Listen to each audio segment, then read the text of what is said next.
Hello students, मैं आप लोगों को इस वीडियो में गणित सब्जेक्ट के ब्लूप्रिंट दिखाने वाला हूं और ये कक्षा 9वीं का है। तो कक्षा 9वीं के गणित सब्जेक्ट के ब्लूप्रिंट को देख लेते हैं। ब्लूप्रिंट के हिसाब से ही आपके वार्षिक पेपर के प्रश्न पत्र को तैयार किया जाता है। तो मैं आपको पूरा ब्लूप्रिंट दिखा देता हूं और इसके बारे में आपको मैं थोड़ा सा जानकारी भी दूंगा और साथ ही साथ जो प्रश्न है ना उनको भी बताऊंगा। जितने भी इम्पोर्टेंट प्रश्न हैं उनको, बस आपको उन सारे प्रश्नों को प्रैक्टिस बस करना है और आप आसानी से कक्षा 9वीं में आप बहुत अच्छा नंबर ले आओगे गणित सब्जेक्ट में। तो मैं पहले आपको ब्लूप्रिंट दिखा देता हूँ। तो ब्लूप्रिंट देख सकते हो, जैसे कि यहाँ पे गणित का इतिहास वाला टॉपिक दिया है ना, इकाई 1 में लिया गया है, गणित का इतिहास लिया गया है। गणित के इतिहास से 4 अंक के प्रश्न आने वाले हैं। 1 अंक एक प्रश्न और 3 अंक के एक प्रश्न आएगा, है ना। इसी तरीके से दूसरा जो टॉपिक है, मतलब जो इकाई है, वो बीज गणित का है।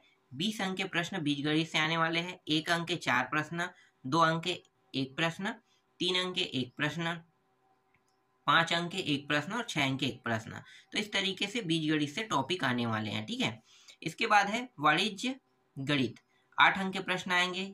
1 अंक का एक प्रश्न, 3 अंक के एक प्रश्न, 4 अंक के एक प्रश्न। त्रिकोणमिति से 8 अंक के प्रश्न आने वाले हैं।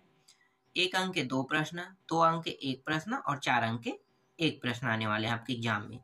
इसके बाद है ज्यामिति जो इकाई है, इससे 20 अंक के प्रश्न आने वाले हैं। 4 अंक के एक प्रश्न, 2 अंक के एक प्रश्न, 3 अंक के एक प्रश्न, 5 अंक के एक प्रश्न और 6 अंक के एक प्रश्न।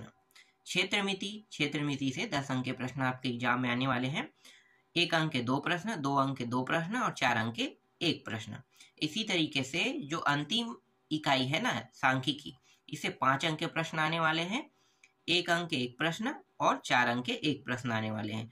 अगर कुल नंबरों को देखा जाए तो कुल जो प्राप्तांक होगा ना, वो आपका 75 अंक का होगा।